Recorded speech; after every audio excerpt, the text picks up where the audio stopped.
Salut à tous. On va passer vite en revue les 4 applications principales que vous allez pouvoir utiliser sur l'iPad du Fab Lab, qui ont toutes une utilisation différente, qui vont servir à d'autres choses, mais qui sont complètement complémentaires. Donc elles sont là en haut sur l'écran. La première c'est Procreate, la deuxième c'est Vector Nature, la troisième c'est Shaper 3D et la quatrième c'est Nomad Sculpt. On va commencer avec la première, tout en haut à gauche, Procreate. Je l'ouvre, et puis en fait, comme vous voyez ici, j'arrive sur une simple feuille blanche, et c'est donc le concept de Procreate. C'est censé remplacer n'importe quelle feuille de dessin. Donc on va simplement pouvoir dessiner des choses dessus, avec différents pinceaux, qu'on va pouvoir d'ailleurs créer nous-mêmes ou pas. On va pouvoir changer la taille, changer l'opacité, et puis on va simplement pouvoir dessiner comme sur une feuille, mais en mieux. Bien sûr, on peut choisir toutes nos couleurs, toutes les couleurs possibles et inimaginables, et faire plein de choses qu'on verra dans un autre tutoriel. La plupart des dessins, enfin beaucoup de dessins numériques, c'est-à-dire sur l'ordinateur, sont faits maintenant sur l'iPad avec Procreate, qui est l'équivalent en fait de Photoshop sur un ordinateur. C'est une application qui fonctionne très bien, et puis l'art que vous allez pouvoir faire avec ça, ça n'a pas vraiment de limite.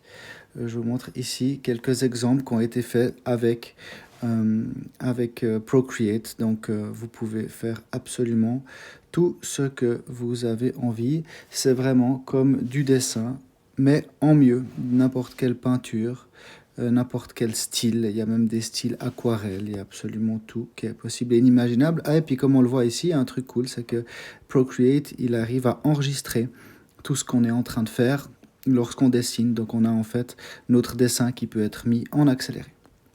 Voilà, vraiment tous les styles possibles et inimaginables. Celui-là, il est cool aussi. Il y a plein d'aides, on le verra encore. Un autre truc qui est intéressant avec Procreate, c'est qu'on va pouvoir en fait modifier des photos.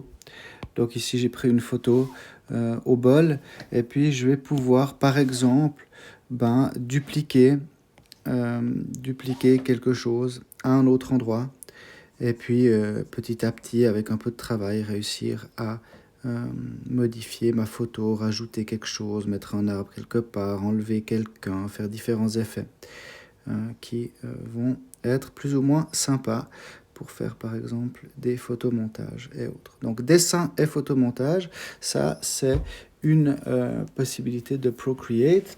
Si je reviens au dessin juste avant que j'ai, il y a un truc qui est dérangeant avec Procreate, c'est que en fait, si je zoome dessus, eh ben, je vais gentiment voir ces trucs-là, ces pixels, parce que Procreate, il va colorier ces petits carrés de l'écran. Et donc, dès le moment où je vais vouloir zoomer sur ma forme, faire imprimer ça en très grand, eh ben, elle ne va pas avoir une très bonne qualité. Donc, en gros, on ne dépasse pas vraiment l'objectif d'une feuille A3 lorsqu'on dessine ici dessus, parce que c'est là où on va pouvoir imprimer quelque chose de correct. Si on veut imprimer plus grand, eh ben, il va falloir utiliser un autre logiciel. Cet autre logiciel ici, eh ben, c'est Vector Nator. Ce truc-là, c'est quasiment la même chose, mais pas vraiment la même chose, dans le sens où ce logiciel-là, c'est l'équivalent d'un autre logiciel sur ordinateur qui s'appelle Illustrator, qui est bien connu. Et puis cette fois, il va aussi nous permettre de dessiner, mais on dessine différemment. À la place de colorier des pixels comme Procreate, ce logiciel, il va calculer en fait différentes courbes, et il va calculer en fait des trajectoires. On va pouvoir aussi faire des formes, les colorier, etc., etc. Par exemple, là, je vais la colorier en rose, c'est pas un problème. Et je vais pouvoir en fait faire des formes qui sont finalement beaucoup plus régulières et qui ont un avantage énorme, vu que l'ordinateur ne colorie pas les pixels mais qu'il calcule des trajectoires. Et ben, si je zoome, ma trajectoire restera toujours la même, et donc j'aurai un truc qui est net à l'infini. ce qui est plutôt cool lorsqu'on a envie d'imprimer des logos en énorme pour faire des posters, etc., etc. Et puis, autre chose très très importante, c'est que lorsqu'on va utiliser une découpeuse laser, par exemple, eh bien, cette découpeuse, elle a besoin de savoir le trajet précis de là où elle va devoir déplacer son laser. Et donc, elle a besoin qu'on travaille avec un logiciel comme celui-là pour qu'on puisse simplement dire à la machine, voilà, tu vas devoir découper le long de cette droite-là. Et donc, si on a envie d'utiliser la découpeuse laser, on est absolument obligé de savoir utiliser ce logiciel ici, ou un équivalent. Voilà. Donc ça s'appelle du dessin vectoriel. Ça a la grande possibilité, enfin la grande, comment on dit, le grand point positif de pouvoir être net pour toujours et de pouvoir donner à la machine justement un trajet précis sur lequel aller.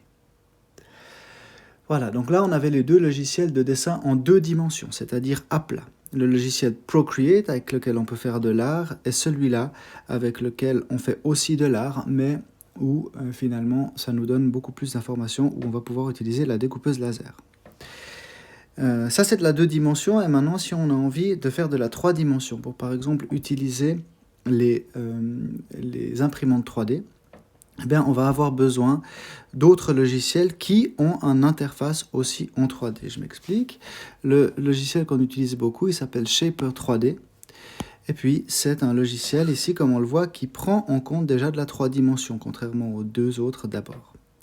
Et là, je vais pouvoir simplement mesurer très précisément, enfin dessiner, d'abord à plat, très précisément. Vous voyez ici, ça met les millimètres. Je peux décider d'en avoir moins. Je peux les dessiner moi-même aussi. Je peux dire celui-là il fait 6,2, etc., etc. Je vais pouvoir créer ma forme en 2 dimensions. Et puis ensuite, je vais pouvoir la monter pour pouvoir faire quelque chose en 3 dimensions. Et maintenant, cette forme-là, je vais pouvoir l'exporter et puis l'utiliser pour la fabriquer en 3 dimensions avec l'imprimante 3D. Je vais pouvoir faire plein de choses avec ce logiciel. Je vais pouvoir arrondir les angles, je vais pouvoir ajouter des choses ou bien creuser dans mes formes. Tout ça, c'est quelque chose qui est très très très efficace et qui fonctionne très bien pour absolument toutes les pièces qu'on a envie de faire qui ont quelque chose de mécanique, quelque chose où on va devoir avoir besoin d'une grande précision pour pouvoir emboîter les pièces ou bien pour pouvoir faire des pièces de moteur, etc., etc. Voilà, donc Shaper 3D, excellent logiciel qui va nous permettre de faire des formes en 3D très précises avec l'imprimante 3D. Et puis ensuite, finalement, ce logiciel-là, il a l'avantage de pouvoir être très précis, mais quand on a envie de faire des formes qui sont plus organiques, qui ressemblent plus à la nature, des arbres, des êtres vivants, c'est très difficile de le faire avec ce logiciel parce que justement, on a des formes très droites, alors que la nature n'a pas de forme droite. Et donc ici, j'ai un autre logiciel qui va me permettre de faire quelque chose de différent, qui s'appelle Nomad 3D. Et donc celui-là, il me permet simplement de sculpter en fait différentes formes comme j'ai envie pour en faire des formes organiques, donc des formes qu'on va pouvoir aussi imprimer en 3 dimensions avec l'impression 3D, mais qui sont beaucoup beaucoup moins symétriques et droites que ce que j'avais avant. Donc je vais pouvoir ajouter différentes choses, je vais pouvoir creuser dans mes formes et puis travailler différemment. Mais ces formes-là, je vais pouvoir juste aussi l'imprimer sans aucun problème avec l'imprimante 3D. C'est juste que c'est une autre façon de sculpter mes formes en 3 dimensions. Je finis juste ça parce que ça m'amuse.